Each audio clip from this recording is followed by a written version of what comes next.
Ja nazywam się Paweł Łukielski, jestem zastępcą dyrektora muzeum i będę miał przyjemność poprowadzić tę debatę.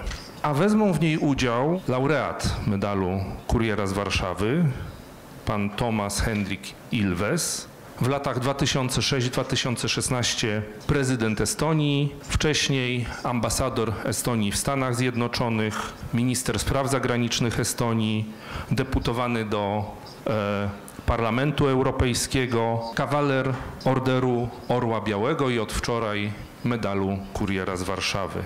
Witam serdecznie, panie prezydencie.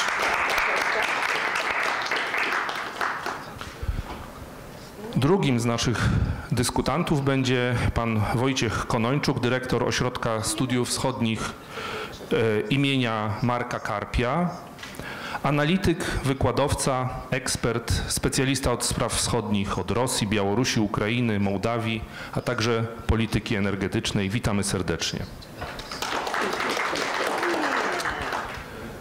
Szanowni panowie, w ostatnich miesiącach coraz częściej pojawiają się dość alarmistycznie brzmiące głosy analityków, według których powinniśmy się szykować na wojnę z Rosją, być może już nawet za 3 lata. Inni z kolei twierdzą, że jest to absolutnie niepotrzebne straszenie. W tym kontekście przypominane są nieraz słowa prezydenta Lecha Kaczyńskiego z Tbilisi. Dzisiaj Gruzja, jutro Ukraina, pojutrze kraje bałtyckie, a potem może czas na mój kraj, na Polskę. Jak panowie oceniają szansę na atak Putina na państwa natowskie? Czy faktycznie w sytuacji, gdy nie jest w stanie zająć Charkowa, zdecyduje się rzucić wojsko na kraje NATO? Czy może będzie je testował poprzez rosnące natężenie ataków hybrydowych? Czy może szykowany jest jakiś inny scenariusz? Panie prezydencie.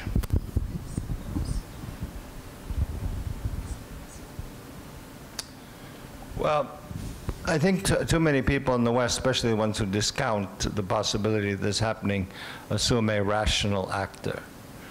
That it was irrational to invade Ukraine. Utterly irrational. I mean, to think, I mean, this delusional thinking that, well, we'll take it in 3 days. So it was not rational to invade Ukraine. It's not rational to invade the Baltic countries. It's not rational to invade Poland. But that has never stopped Russia from doing irrational things. So, I mean, we have to, this idea, which is, you know, when you, especially you find this in Germany and Washington. Oh, no, they would never, that would be so stupid. I mean, let's go back to, I mean, I was in the Munich Security Conference the Sunday before the 24th of February.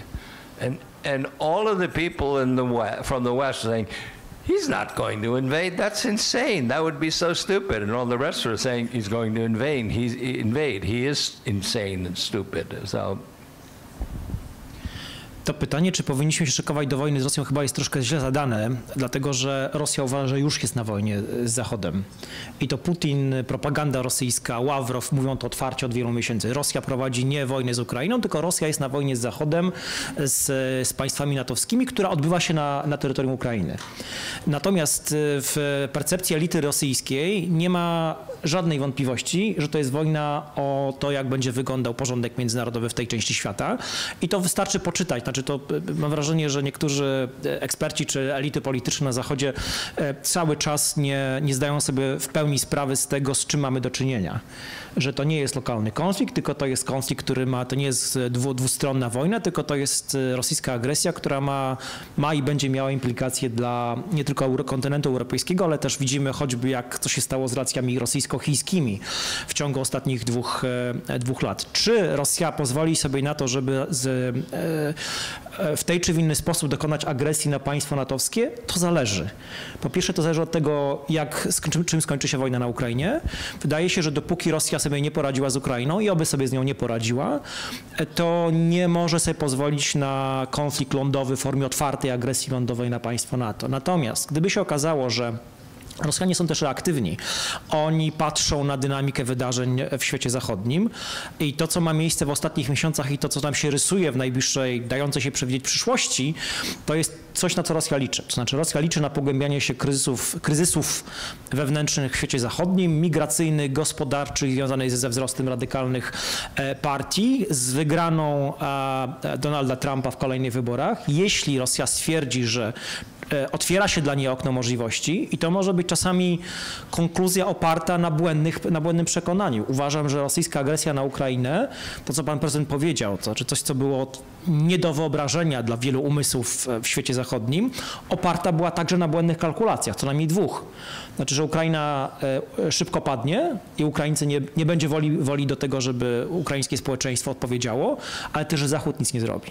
Państwa bałtyckie, Polska może by coś zrobiły, tak, Rosjanie to zakładali, natomiast nie Zachód jako całość, więc to jak gdyby pewne błędne kalkulacje, które myślę, że w ostatecznym rachunku błędne kalkulacje Rosji, jeśli chodzi o błędną ocenę sytuacji, należy włączyć. I to jest oczywiście niebezpieczna sytuacja, dlatego że Rosja czasami regularnie podejmuje decyzje oparte o błędne kalkulacje, więc jeśli Rosja stwierdzi, że wstrząs w świecie zachodnim związany z wygraną Trumpa, nie daj Boże wycofaniem się Stanów Zjednoczonych z NATO, otwiera Rosji okno możliwości, żeby na swoją stronę przychylić szale, to myślę, że tutaj Rosja, Putin, Kreml może podjąć taką decyzję, błędną decyzję. Ja myślę, że jeśli chodzi o te podziały na Zachodzie, to Rosja nie tylko na nie liczy, ale też je bardzo aktywnie wspiera. To jest myślę, dość oczywista konstatacja i to nie jest tak, że Rosja wspiera jeden określony rodzaj partii, tylko właśnie wspiera konflikt, czyli często partie, które pozostają w konflikcie, jak wczoraj rozmawialiśmy o Niemczech, czyli skrajną lewicę i skrajną prawicę. Zachód się faktycznie skonsolidował w obliczu ataku na Ukrainę. Przystąpienie Finlandii i oczekiwane przyjęcie Szwecji do NATO wzmocniło wschodnią flankę sojuszu. Finlandia w ostatnich tygodniach jest zresztą z tego powodu testowana przez Rosję na swojej bardzo długiej granicy z Rosją. Oba te kraje nordyckie są bardzo zaangażowane na rzecz wspierania Ukrainy i odstraszania Rosji. Z drugiej strony determinacja w tym zakresie w krajach położonych dalej od Rosji i od teatru wojennego maleje. Co my jako państwa flanki wschodniej możemy i co powinniśmy zrobić, aby podtrzymywać to zaangażowanie sojuszników?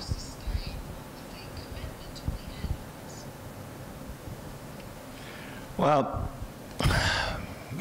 if I knew. But I would say I think we all have to understand some really fundamental things. I mean, you know, Hegel said that the owl of Minerva only flies at dusk, which means that you only understand a historical period when it is beginning to end. And before that, you're in the middle of it, in media res. You don't understand. But we are now at the end of a historical period, a unique historical period of a weak Russia, of very low interest rates, which has huge implications for the economy, where Russia could not do things. I mean, they did little things, but we began to think from 1989 to 91 that we have the peace dividend, you know, the end of history. Everything is wonderful. But it was wonderful. I mean, it's what enabled, it was a period in which we expanded NATO, the EU enlarged. I mean, it was a period of 30 years of possibilities that we all used as much as we could, and unfortunately countries like Ukraine and Georgia did not use the way we did, because we saw that we better do this. Maybe we're more paranoid, I don't know. But we used the period of 30 years of low interest rates, of low conflict to make ourselves successful. Well, and also I should say, not only low interest rates, but low defense spending. Low defense spending. I mean, we forget that during the Cold War, U.S. was spending 7%, 8%, 10% of GDP on defense. Germany was spending 4%. Germany now is like, I mean, everybody was spending on defense. And now we're saying, oh my God, it's so hard to get up to 2%. Sorry, that period is over. I mean, Poland is going to 4%. We're almost at 3%, and I don't know how long we can even be that low. That period, this la-la land period of the immediate post-Cold War era lasted 30 years, and it's over. And it's not going to come back because we see that the imperial desires of Russia, the rising China that is what 35 years ago was extremely weak, today is the second largest economy in the world with a huge military. We're in a different era and we have to get used to it. And our job is to explain to the countries that have not realized that la-la land is over, that it's not all fun and games, that you can't get by with low defense expenditures, that interest rates are going to remain high for a long time to come, which will have big implications on economic growth. We're in a new era. It doesn't have a name yet. But I mean, other than something stupid like the post-Cold War era, but in any case, we are over that era that allowed us to be so successful. Now, when you say what to do with the West, well, to explain to them it's a different era. It's not just Russia, and it's not like going to say, oh, Russia, we have to talk to Russia. No, we're living in a different world. Dyskusja Estończyka z Polakiem jest łatwa, bo my się zawsze zgadzamy, albo zwykle się zgadzamy. Więc ja mogę tylko kontynuować to, co pan prezydent Ilves powiedział. Musimy zdać sobie sprawę, i to nie tylko w Tallinie czy w Warszawie, bo to jest trochę oczywiste, myślę, dla społeczeństwa elit politycznych w naszych krajach, ale chodzi głównie o elity krajów, które są bardziej na zachód od nas, że to jest wojna przełomu epok właśnie. To znaczy kończy się pewna epoka i to jest przedłużający się koniec. Wchodzimy, czy wejdziemy w inną epokę polityczną, której kształt, forma będzie uzależniona od tego, jak skończy się wojna. Ta wojna będzie długą wojną, to jest jasne od dłuższego czasu. Ona się szybko nie skończy, dlatego że to jest wojna egzystencjalna dla obu stron. Dla Ukrainy z powodów oczywistych, dla reżimu politycznego w Rosji też z powodów oczywistych. Dla Putina jest to wieczna wojna, która paradoksalnie pomaga mu mobilizować społeczeństwo. On z paradygmatu wojennego, który mimo tego, że generuje dla niego wiele kosztów wewnętrznych, on z tej wiecznej wojny nie zrezygnuje, przynajmniej do czasu, kiedy osiągnie swoje cele. Co powinniśmy robić my, państwa na wschodniej flance NATO? Myślę, że to samo, co robimy w ciągu ostatnich 2 lat, tylko jeszcze bardziej. Znaczy, po pierwsze, uzmysławiać tym, którzy są bardziej na zachód od nas, którzy mają inną świadomość historyczną. Świadomość historyczna jest czymś, co warunkuje percepcję współczesnej Rosji. I oczywiście ta świadomość historyczna jest inna w państwach bałtyckich, w Polsce czy w Finlandii, a inna jest w Portugalii, we Włoszech i we Francji. To jest jak gdyby banalne stwierdzenie. Natomiast jeśli Zachód, którego potencjał jest wielokrotnie większy kilkudziesięciokrotnie większy niż rosyjski, jeśli Zachód skarży się, że ta wojna generuje koszty dla Zachodu, nieporównywalnie mniejsze niż dla strony ukraińskiej. Natomiast Ukraina wsparta potencjałem zachodnim cały czas ma szansę tę wojnę wygrać. To, czego brakuje, jeśli chodzi o nasze wspieranie Ukrainy, no to jest pewna wola polityczna oparta właśnie na pewne zrozumienie, co jest stawką tej wojny, że to jest wojna o przyszłość tej części świata i dopóki Zachód nie wyciągnie z tego pewnych wniosków i dopóki nie zacznie się realne Zeitenwende, bo Zeitenwende ogłoszone 3 dni po wybuchu pełnoskalowej wojny, no jest to, mam wrażenie, że połowicznym sukcesem, bardzo, czy ćwierć sukcesem na tym etapie. Więc dopóki elity zachodnioeuropejskie nie stwierdzą, że potrzebne jest realne Zeitenwende, dopóty Putin cały czas będzie miał nadzieję na sukces. Bardzo dziękuję. Myślę, że tutaj też kluczowe oprócz woli politycznej jest pewne przestawienie gospodarek, to znaczy wsparcie produkcji militarnej również właśnie na Zachodzie, bo jak się zaczęła inwazja Rosji, okazało się, że nie tylko magazyny są dosyć puste, ale też nie jest łatwo i szybko je zapełnić. Panie prezydencie, w wywiadzie dla szwajcarskiego portalu Swissinfo usłyszał pan pytanie. Biorąc pod uwagę pańskie doświadczenie w międzynarodowej dyplomacji, co byłoby najbardziej efektywną drogą, aby zdeeskalować natychmiast sytuację? Udzielił pan na nie mocnej odpowiedzi. Mam wrażenie, że samo pytanie pana zdenerwowało. Powiedział pan, nie uważam, że jest sens deeskalować w tym momencie, bo to by oznaczało pozwolenie Rosji na utrzymanie i dalsze wzmacnianie obrony tych terytoriów, które nielegalnie okupuje. Coraz częściej słyszymy jednak, że wraz z niepowodzeniem ukraińskiej kontrofensywy i przedłużaniem się wojny Zachód będzie silniej naciskał na Ukrainę, by doprowadzić właśnie do tej mitycznej deeskalacji. Czy zamrożenie konfliktu, zawieszenie broni, czy też może coś na kształt nowych porozumień mińskich jest realne? Co oznaczałoby to dla państw flanki wschodniej?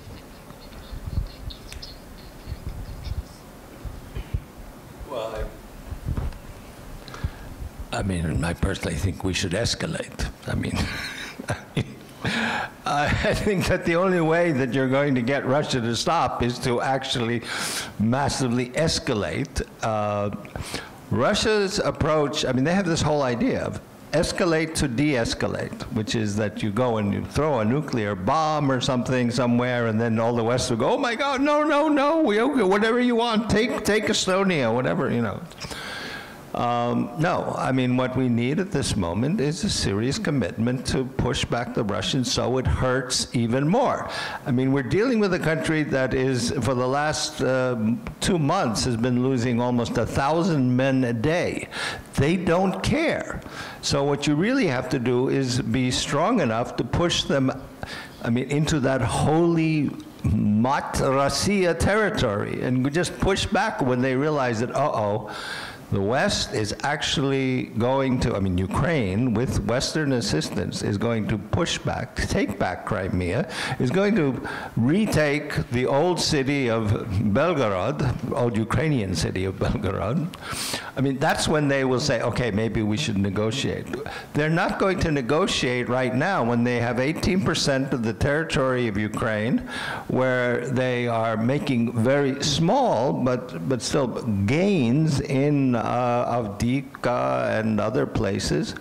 What we need to do is arm Ukraine to the teeth, and this is not being done. We should have given them the tanks last year. We should have given the ATACMS last year. Then you wouldn't have Scholz saying, well, we don't give any Taurus until the Americans give ATACMS, the way he said we don't give any Leopards until the Americans give them Abrams, and then the Americans don't do anything. I mean, no, that's not, we should realize that this war must be won.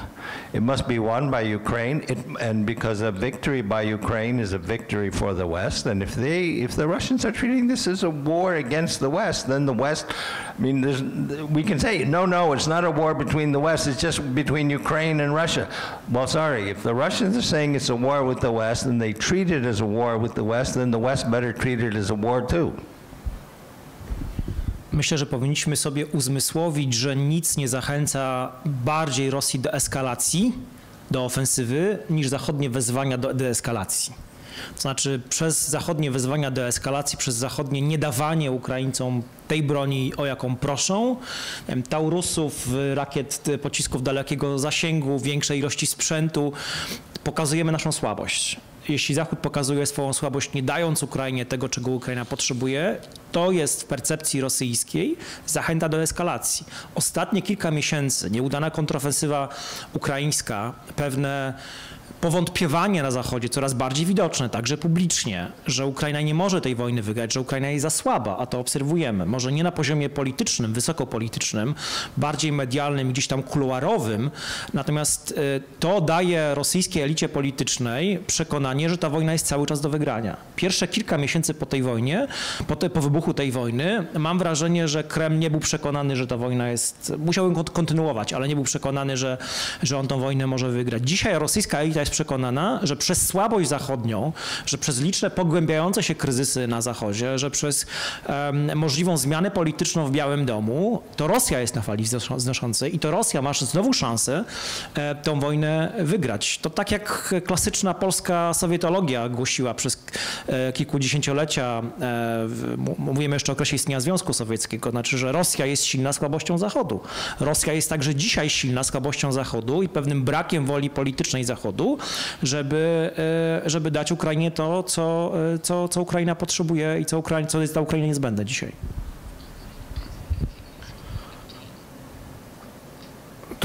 Truizmem będzie stwierdzenie, że najważniejszą rolę w NATO odgrywają Stany Zjednoczone, że na wschodniej flance pozostają graczem kluczowym, gwarantem bezpieczeństwa. Jak mówimy tutaj o właśnie tym zwątpieniu, to bez wątpienia wszyscy z uwagą i niepokojem oczekujemy, co wydarzy się w Stanach Zjednoczonych w najbliższym czasie. Jesteśmy tuż po prawyborach w Iowa, które przyniosły rekordowe zwycięstwo Donalda Trumpa. Wczoraj DeSantis wycofał się z walki o nominację. Pan, panie prezydencie, zna Stany Zjednoczone jak mało kto. Czy podziela pan obawy dotyczące zaangażowania Stanów Zjednoczonych we wspieranie wschodniej flanki NATO i pomoc dla Ukrainy, gdyby Trump został kolejnym prezydentem?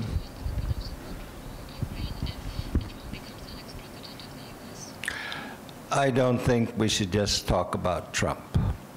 We have to realize that part of this, when I say the end of an era, is that what is happening is that the U.S. will not ever have a transatlantic president again. The first president it had that was not transatlantic after was Obama, who in 2009 established the reset, but 8 months after the Georgian War, less, 6 months after the Georgian War, you had the reset. When Ukraine was invaded in 2014, despite the Budapest Agreement, the U.S., he prohibited the U.S. from giving weapons to Ukraine. I mean, this is not even weapons. I mean, you know, the Budapest Agreement in 1994 said that the Ukrainians give up not only their nuclear missiles, but their rockets and their long-range bombers, both of which are being used by Russia today against the original country that had them. So that Obama had no idea, he had no tie to Europe. Well, then we had Joe Biden. We have Joe Biden, who was an old sort of transatlanticist, but he's 81. I mean, and he's about the, you know, that's where transatlanticism is in the United States today. John McCain was a great transatlanticist. He would have, if he had lived longer, he would be 82, 83 today. We will not be seeing transatlantic presidents in the future. If you look at, I mean, think of it this way. I mean, you might have, who are the up and coming politicians? The vice president, Kamala Harris, is half Indian, and the candidate that's challenging, still challenging Trump is Nikki Haley. I mean, it's both from India. I mean, they don't think about Europe the way they did when they were, when during the Cold War you had what flying from Chicago to Warsaw every day. It even had there was a billboard in Chicago in the 1980s, your only direct flight to Warsaw. I mean, because there were so many millions of Poles living there. Well, there still are people of Polish heritage, but they don't speak Polish anymore. They're not tied to Poland. The Estonians, the Lithuanians, the Czechs who lived in the United States, they're not they've been Americanized. They don't have that tie. Their parents did not flee. It's more the grandparents fled. So we don't have the same kind of, East Europe, Central Europe does not have the same effect. Our votes, they've dissipated? And we're going to see, and the demographic structure of the United States has changed dramatically. It's much more Latin American. If you look, I mean, you have radical Arabs in Congress because they were elected from the Detroit area. You have, massive numbers of people from the Indian subcontinent. Europe is not as important. What does that mean? That means that in the future we cannot count on a transatlantic America the way we have, because, it becomes strictly geopolitical. It's no longer emotional. It's not a matter of East and Central Europeans being a voice in the electorate of the United States. So we have to look beyond Donald Trump. Donald Trump is a symptom of what's going on. So is Obama, very liberal and all that, but he didn't know anything, didn't care about Europe. And in the future, I think you will see that the United States will become less and less emotionally tied to Europe the way it was in the aftermath of World War II. Now, in many ways, it's going to be similar to the United States of the 1890s, when if you read, what did the United States think about Europe in the 19th century? It was like, oh, that's somewhere else. So what does that mean for us? That means we have to understand that we will have to take care of ourselves. We cannot count. There may come a moment when we cannot count on the United States. We have to be able to defend ourselves. And this is something that we have not wanted to do, except for the French, who, of course, they want to lead us, but okay. But that's a different matter. But the point is, we have to take care of our defense ourselves. Just to keep in mind, Poland, the Baltic countries, and the Nordic countries of Norway, Denmark, Sweden, Finland, that's a bigger population than France. So, we don't have to, it doesn't have to be French leadership.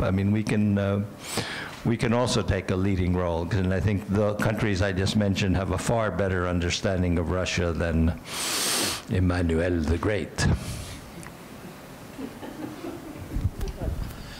Do wyborów amerykańskich zostało jeszcze 10 miesięcy i myślę, że w tym momencie najważniejszą sprawą jest przegłosowanie przez Kongres tego pakietu, który tam utknął 5 miesięcy temu, pomocy militarnej dla Ukrainy wartej $61 miliardów, bo bez tego za 2-3 miesiące ukraińska armia będzie musiała zredukować swój ogień artyleryjski o pewnie kilkadziesiąt procent. Więc to jest w tym momencie zadanie numer 1, bez którego w ogóle trudno jest myśleć o tym, żeby Ukraina była w stanie utrzymać linię frontu.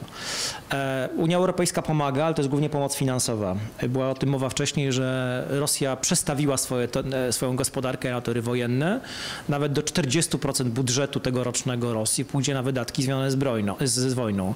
Natomiast Unia Europejska póki co tego 1 miliona sztuk amunicji artyleryjskiej, które obiecała rok temu, cały czas nie dostarczyła. To jest cały czas poniżej 50%. Zobaczymy, czy do marca to się uda. Więc to, czego Ukraina dzisiaj potrzebuje, to dostaw broni. Tak, trochę jak w powstańcy warszawscy. Potrzebujemy broni. Więc myślę, że to jest głównie dzisiaj wymaganie Ukrainy. Co będzie po wyborach listopadowych? Zobaczymy, czy będzie kontynuacja, czy będzie zmiana. Chyba dzisiaj na zmianę wskazuje więcej, ale z drugiej strony trzeba pamiętać, że Trump jest również politykiem, który jest nieprzewidywalny.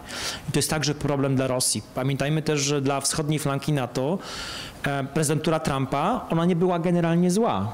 On oczywiście z jednej strony podkopywał jedność transatlantycką, ale z drugiej strony podjął też pewne, także jeśli chodzi o wspieranie Ukrainy, pewne decyzje, które należy pochwalić. Oczywiście my się spodziewamy, czy obawiamy się najgorszego scenariusza, jaki byłby głęboki kryzys w relacjach transatlantyckich. I to, co powinniśmy robić, to przekonywać elitę amerykańską, że to nie jest dobroczynność, co Amerykanie robią na wschodniej flance, pomagając Ukrainie, tylko to leży w głęboko pojętym interesie amerykańskim, że dwa teatry, wschodnioeuropejski i azjatycki, czy indo-pacyficzny, związane z potencjalnym konfliktem wokół Tajwanu, to są teatry, które są ze sobą bardzo ściśle związane.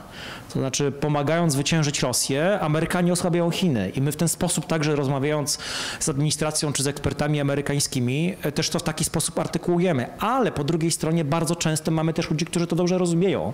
Więc z jednej strony pan prezydent ma rację, że zmienia się podejście elity amerykańskiej do Europy i to jest pewnie proces nieodwracalny, ale z drugiej strony Stany Zjednoczone cały czas mają pewne żywotne interesy w tej części świata. Potencjalna porażka ukraińska, oby do niej nigdy nie doszło, to będzie także porażka, także wizerunkowa porażka Stanów Zjednoczonych. Mówimy tutaj o innych obszarach wojennych. Oczywiście pierwszym, który się narzuca i na którym skupieni są Amerykanie co najmniej od czasów Obamy, jest właśnie ten teatr dalekowschodni, ale mamy jeszcze do czynienia z wojną na Bliskim Wschodzie. Jak ona wpływa na to, co się dzieje w Stanach Zjednoczonych, to, co się dzieje w Europie i jaki ona ma wpływ na wojnę Rosji z Ukrainą?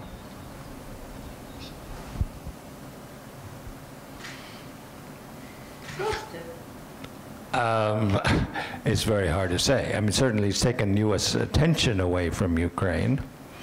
And there's some kind of realization by some people that the Iranian-Ukrainian axis is involved in this war as well.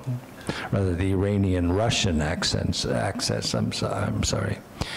The Russian-Iranian joint approach with drones and with Iran pushing Hamas and Hezbollah is something that we have to discuss with our American friends, because there, I think, is a very strong tendency, especially in the U.S. Congress, to say these are separate things. We can aid Israel but not Ukraine and so forth. They are related. Iran's involved in both. Russia's involved in both. China is silent on both. So I think that but it's a sort of direct impact. I haven't seen that much yet. Konflikt na Bliskim Wschodzie jest świetną wiadomością dla Rosji. To jest oczywiste od samego początku. On odciąga uwagę Stanów Zjednoczonych i generalnie świata zachodniego od konfliktu rosyjsko-ukraińskiego. Natomiast sytuacja obecna związana z wejściem do kanału Sueskiego, ona pokazuje, że wycofanie się z Bliskiego Wschodu pociąga za sobą, Stanów Zjednoczonych z Bliskiego Wschodu, pociąga za sobą daleko idące konsekwencje dla wszystkich, także dla Chin. Znaczy nie mamy, jak gdyby wiele państw jest zainteresowane, Chiny, Indie, pewnie Rosja oczywiście, wiele innych, destrukcją jednobiegunowego świata, który pewnie nie jest taki, znaczy potęga amerykańska nie jest taka jak w latach 90. czy wczesnych 2000. Natomiast to nam pokazuje sytuację wokół kanału Sueskiego dzisiaj. Znaczy, że nie ma potęgi globalnej, która byłaby w stanie ten problem dzisiaj z nawigacją rozwiązać.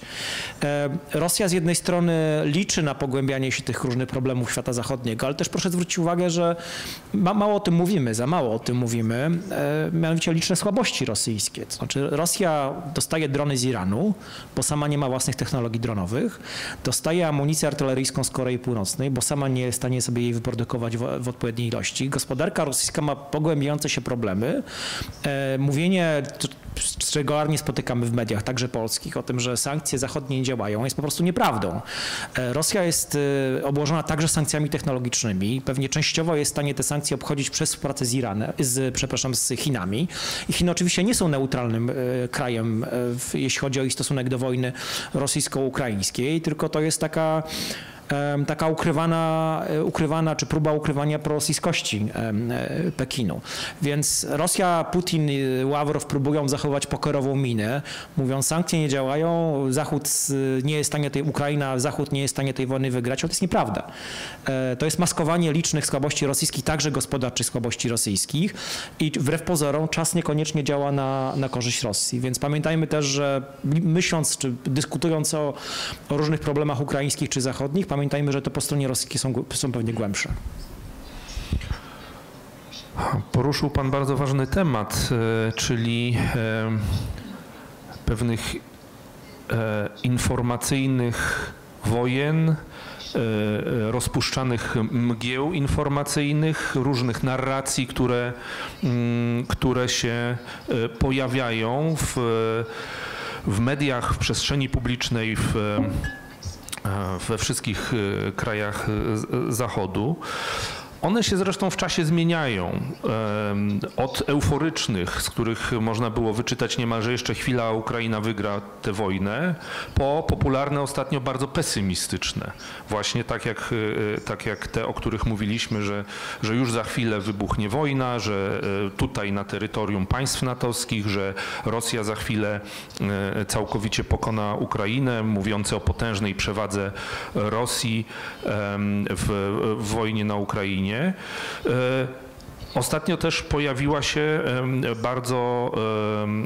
bardzo intensywnie propagowana z kolei narracja o właśnie tych potężnych stratach rosyjskich, które muszą w końcu doprowadzić do porażki Rosji.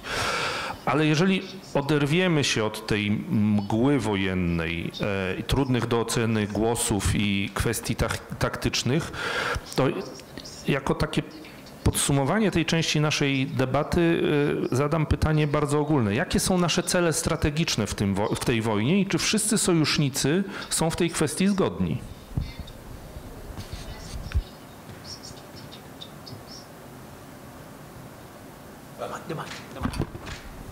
We have a historical opportunity which we're not taking up, which is to rid our problem of a large imperial Russia. I don't know what else to say. I mean, it's for 1,000 years, you know. I mean, they've been attacking. That's the strategic objective, is to eliminate the threat to all of us. So, on the other hand, on the war, I mean, let's face it, there are 35 million Ukrainians, there are 140 million Russians, so when you have a war of attrition, if there are 4 times as many of them than there are of the Ukrainians, a war of attrition, I mean, you really have to have good odds. You have to be killing 4 times as many Russians as Ukrainians in order to even make it a draw, so it doesn't look good. But you're right. I mean, Russia, the economy is a disaster, and they can't do things on their own. We should be taking advantage of this instead of playing like, you know, we must not humiliate Putin. I mean, so we do have an historical opportunity here, but I just don't think anyone wants to take it. Myślę, że niestety nie wszyscy sojusznicy są zgodni, jakie powinny być efekty tej wojny. Ja zwykle dzielę sojuszników na takie 2 grupy. Tych, którzy uważają, że to jest nasza wojna i to jest taki pas od państw nordyckich przez państwa bałtyckie, Polskę, po inne kraje Europy Środkowej, poza Węgrami. I na państwa, które wcale nie uważają, że to jest ich wojna. No i niestety ta grupa, która uważa... To some extent. Które nie uważają, że to jest ich wojna. No i to jest problem oczywiście, dlatego że my byśmy chcieli, żeby przekonanie było takie, żeby było podzielone nasze przekonanie, nasza interpretacja co do tego, czym jest ta wojna i o co jest ta wojna. I mam takie wrażenie, że historia i nasze doświadczenie z kontaktów z imperializmem rosyjskim w różnych wydaniach, Federacji Rosyjskiej, sowieckim imperializmem, czy wcześniej carskiej Rosji, że ona nam daje pewne prawo do tego, żeby mówić, znamy Rosję lepiej, tak? I też, że mieliśmy rację. To jest może takie mało eleganckie mówienie, mieliśmy rację, bo to też nie o to chodzi, żeby dzisiaj pokazywać wyższość moralną, bo po prostu jest wojna do wygrania, od czego cały czas jesteśmy daleko. Natomiast dopóki nie będziemy z najważniejszymi krajami Europy Zachodniej i Stanów Zjednoczonych na tej samej stronie w podobny sposób myśleć o tej wojnie, o celach tej wojny, o celach rosyjskich i o tym, czym ta wojna się powinna zakończyć, dopóki to i pewnej woli politycznej, która jest różna w różnych stolicach, dopóki Putin i jego koledzy będą przekonani, że mogą tą wojnę wygrać. I problem jest taki, że oni są dzisiaj przekonani, że mogą tą wojnę wygrać. A drugie pańskie pytanie, co powinno być naszym celem w tej wojnie? Myślę, że pozbawienie złudzeń elit rosyjskich, szeroko pojętych, także wielkiego biznesu rosyjskiego i społeczeństwa rosyjskiego, że ta wojna jest do wygrania. I to się niestety nie stało. Znaczy, dzisiaj Rosjanie, Kreml są przekonani, że pogarszająca się sytuacja w świecie zachodnim daje im możliwość wygrania tej wojny. Więc musimy ich pozbawić tych złudzeń, a nie pozbawimy ich tych złudzeń dopóty nie będziemy dawać Ukraińcom wszystkiego tego, czego dzisiaj Ukraina potrzebuje. Więc celem jest wygranie przez Ukrainę wojny, bo wygrana ukraińska w tej wojnie będzie także naszą wygraną. To nam pozwoli przynajmniej odsunąć niebezpieczeństwo agresji rosyjskiej i być może uruchomić pewne procesy demontażu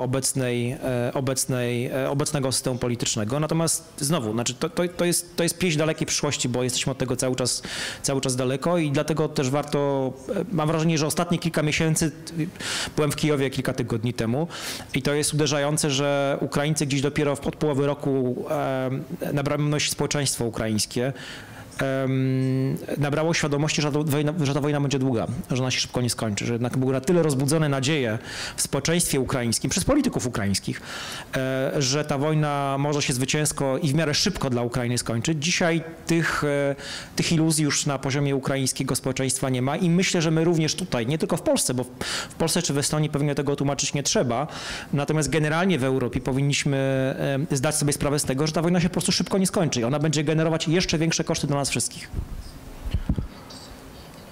Myślę, że ten podział na dwie grupy państw jest bardzo trafny. Ja go zawsze sobie wizualizowałem w ten sposób, że to jest w ogóle inne podejście w takiej filozofii politycznej. To znaczy jest grupa państw, które uważają, że skoro już ta wojna wybuchła, to trzeba ją po prostu wygrać.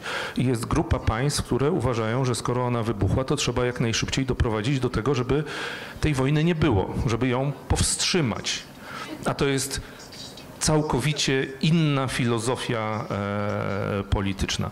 Szanowni Państwo, chciałbym teraz oddać głos na salę. Tu proszę bardzo. Piotr Kozioł. Cieszę się, że możemy wspólnie rozważyć jakieś alternatywy dla przechylenia szal dla strony Zachodu. Pierwszy problem, jaki ja widzę, to jest jak zniwelować rosyjski blef, bo myślę, że to jest tylko blef. I kiedy Putin powiedział o deeskalacji przez eskalację, czyli groźba użycia taktycznego broni nuklearnej, jeżeli Rosja będzie zagrożona przez postępy na froncie ukraińsko-rosyjskim. To jest pierwszy problem. Jak wykazać, bo ostatnio Putin jakoś mało ten temat porusza, ale to ciągle jest w naszej pamięci. Czyli żeby wygrać, trzeba również być przygotowanym na obnażenie tego jako blef ze strony Putina. Mam nadzieję. A druga rzecz to jest jak Zachód może już dzisiaj pomóc przechyleniu szali na zwycięstwo Ukrainy. Wiemy, że od chyba roku okazuje się, że jeżeli chodzi o stronę gospodarczą, Ukraina zaczęła w cudzysłowie zagrażać państwom Unii Europejskiej, zwłaszcza takim jak Polska, jeżeli chodzi o konkurencję na rynku zboża czy ogólnie produktów rolnych. Drugi aspekt tego w cudzysłowie zagrożenia to jest konkurencja na rynku transportowym,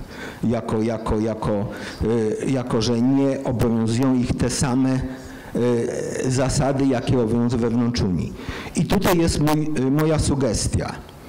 Najprostszą metodą wsparcia Ukrainy jest subsydiowanie tych sektorów Unii Europejskiej, które czują się zagrożone konkurencją gospodarczą, bo pieniądze mamy w Unii Europejskiej, czyli najprostszą metodą wsparcia Ukrainy bez nawet uciekania się do zwiększenia produkcji zbrojnej, bo to jest oczywiste i tego Ukraina potrzebuje. Możemy wesprzeć ich ekonomicznie przez subsydiowanie tych sektorów wewnątrz Unii Europejskiej, które czują się zagrożone i destabilizują wsparcie polityczne Ukrainy przez szantaż, że mamy konkurencję z jej strony. Dziękuję bardzo. Czy jeszcze jakieś... Tak.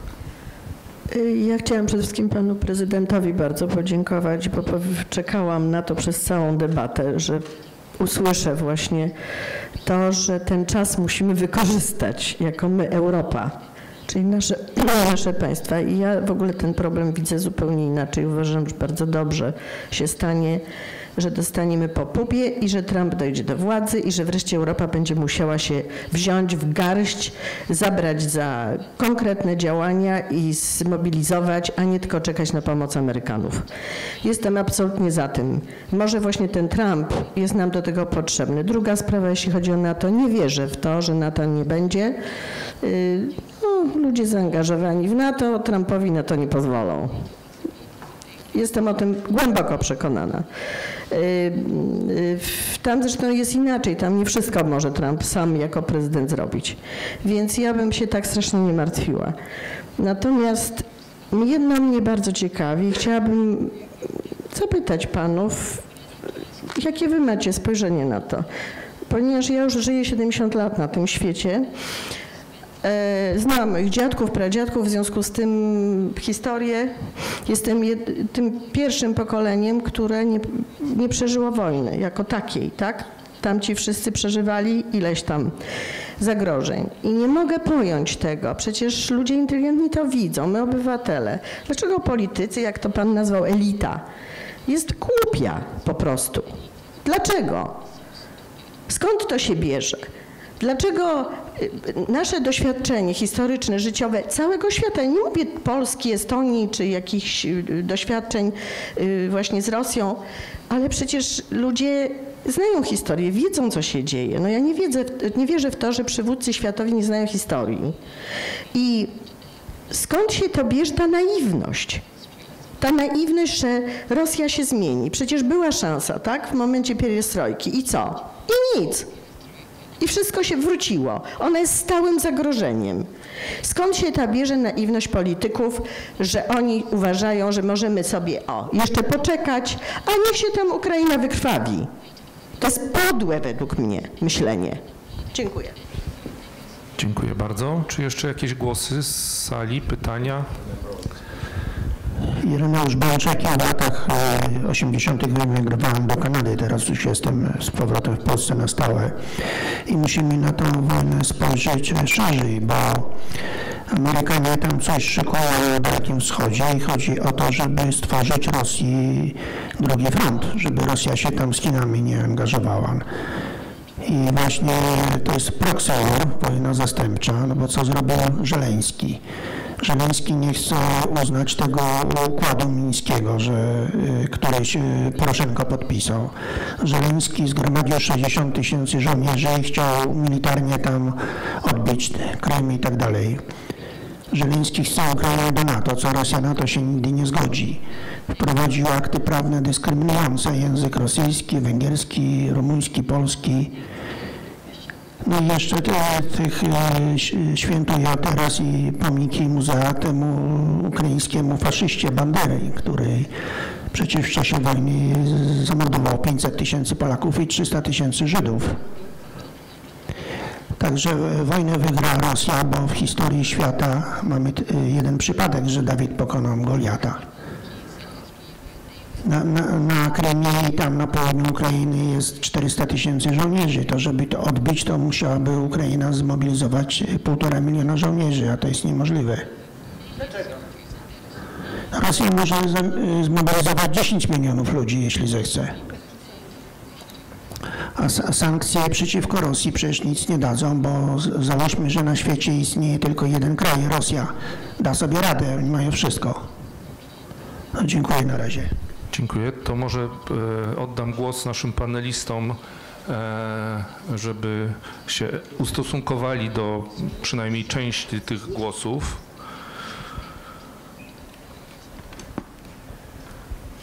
Well, I'm not sure who I'm responding to, but basically, I mean, I think we talk a lot about the West, and they have to realize things. Well, let's bring it to our part of the world. If we agree that we are involved in a major confrontation with Russia, we too are part of the West. And if that is true, then we also have to contribute. That means we have to realize that we are in this war. And if we're in this war, then things like cabotage are things we have to deal with. You know, we can't, I mean, you can't say the Germans are still continuing over there as if there's no war when Poland is continuing as if there's no war. You're going to have to, I mean, we have the same problem. We too will say, okay, if we're really going to support the Ukrainians, then we're going to suffer too. We're going to pay more. We're going to have to deal with our truckers. I mean, we have to do all that because it's not as if this is what the problem is that the West of us, it's like we want to continue with life as normal. We don't want to spend more money on anything, and we just, okay, we'll give them some weapons, but not too many.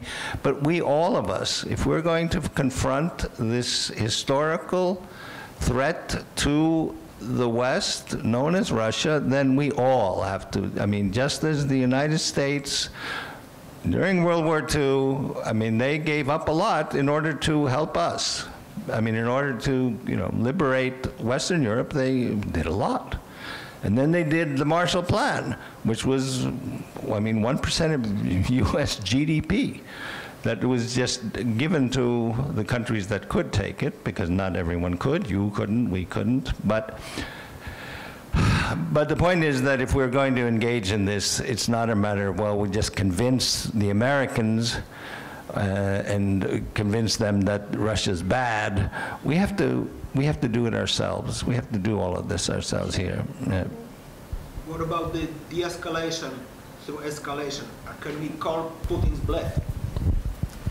Well, it's not our problem. It's the problem of Jake Sullivan, not us. I mean, we don't believe it, but Jake Sullivan and you know, the Bundeskanzleramt seem to believe it, and I don't know. We just need to talk about it. Myślę, że historia jest pełna przykładów, kiedy Dawid pokonał Goliata. Takie mam wrażenie, że Bitwa Warszawska 20 roku jest jednym z wielu przykładów, ale też pamiętajmy, że ten ukraiński Dawid, że on ma wsparcie całego potencjału zachodniego, który jest wykorzystywany na ćwierć gwizdka póki co. Więc to nie jest samotna wojna Ukrainy z Rosją, tylko to jest wojna Ukrainy wspieranej przez Zachód. Z czego wynika takie, a nie inne podejście elit rządzących w niektórych krajach zachodnich? No, to jest pewnie kwestia świadomości, to jest pewnie kwestia innych polityków, innych podręczników historycznych, to jest kwestia innych doradców, to jest kwestia nieświadomości, to jest kwestia naiwności, to jest kwestia pewnego wishful thinking, ale też proszę zwrócić uwagę, mam wrażenie, że też historia naszej części regionu, ta ostatnia, najnowsza, jest pełna tego typu przykładów. Wystąpienie prezydenta Busha starszego w Kijowie w sierpniu 1991 roku, 4 miesiące przed ogłoszeniem przez Ukrainę niepodległości, kiedy on wzywał elity ukraińskie do tego, żeby zapomniały o niepodległości, tak? Czy w tym samym momencie wezwania znanych ekspertów amerykańskich, także George'a Kennana, wtedy jeszcze aktywnego, mówiące o głupich Bałtach, którzy w 1991 roku chcieli niepodległości, tak? Co groziło eskalacją, tak? Więc trzeba robić swoje, niezależnie od tego, jak trudna jest sytuacja. To, że Putin wykorzystuje kwestię nuklearnej eskalacji jako pewnego instrumentu, to jest niestety instrument skuteczny. Wiemy, że w ostatnich kilkunastu miesiącach kilkukrotnie Amerykanie dostawali sygnały od Rosji, mówiące, że Rosjanie użyją w ograniczony sposób wprawdzie, ale mimo wszystko potencjału nuklearnego, jeśli Zachód zacznie dostarczać Ukrainie to, czego Ukraina potrzebuje. I to jest niestety problem, bo tego typu blef jest po prostu skuteczny. I dopóki nie nazwiemy tego blefem i dopóki nie powiemy sprawdzam ze wszystkiego te konsekwencjami też tego, prawda, no to dopóty Rosja będzie miała nadzieję na to, że ma szansę w tej wojnie. Więc mamy do czynienia z pewną pewnym podziałem świata zachodniego na dwie części, gdzie ta jedna słabsza niestety jest świadoma tego, co jest stawką tej wojny i jest zdolna do tego, żeby blef nazwać blefem, i mamy do czynienia z tą drugą częścią, która jest potężniejsza i która podejmuje, to nie jest bez znaczenia, panie prezydencie, co myśli Jake Sullivan, dlatego że to on wpływa na politykę prezydenta Stanów Zjednoczonych, więc niestety polityka Urzędu Kanclerskiego i polityka doradców Białego Domu, ona ma bezpośrednie konsekwencje dla tej wojny, czy nam się to podoba, czy nie.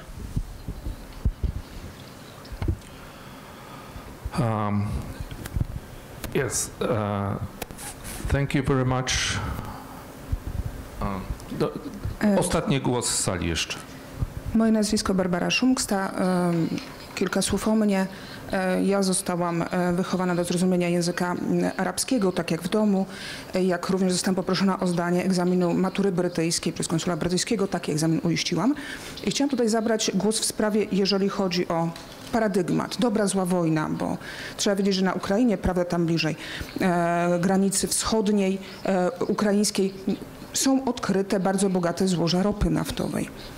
I tutaj nie mogę powiedzieć, że wszystko jest dobre, ani wszystko jest złe. Wiadomo, że jeżeli chodzi o ropę naftową, żeby móc ją eksploatować i żeby po prostu z niej korzystać, trzeba prowadzić wojny.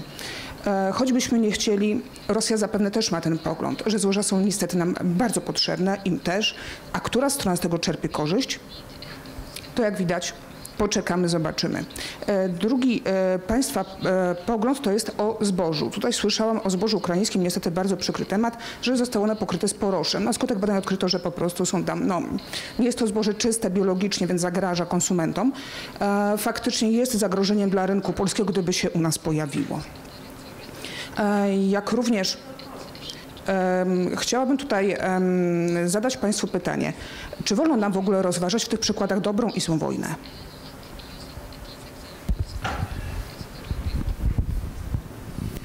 To jest oczywiste. Myślę, że ta wojna jest, to mamy taką klasyczną dychotomię między dobrą a złem.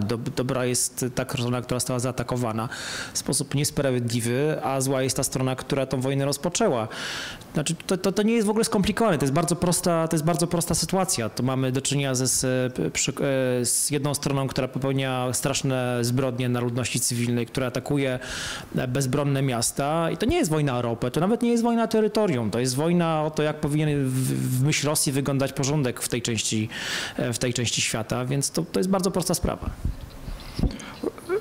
Niestety, szanowni państwo, musimy już kończyć. Cieszę się, że nasza dyskusja tutaj rozgrzała państwa i chcieliby państwo kontynuować, ale czas nas niestety zmusza do zakończenia dzisiejszego spotkania. Oczywiście będzie jeszcze możliwość porozmawiania pewnie w kuluarach.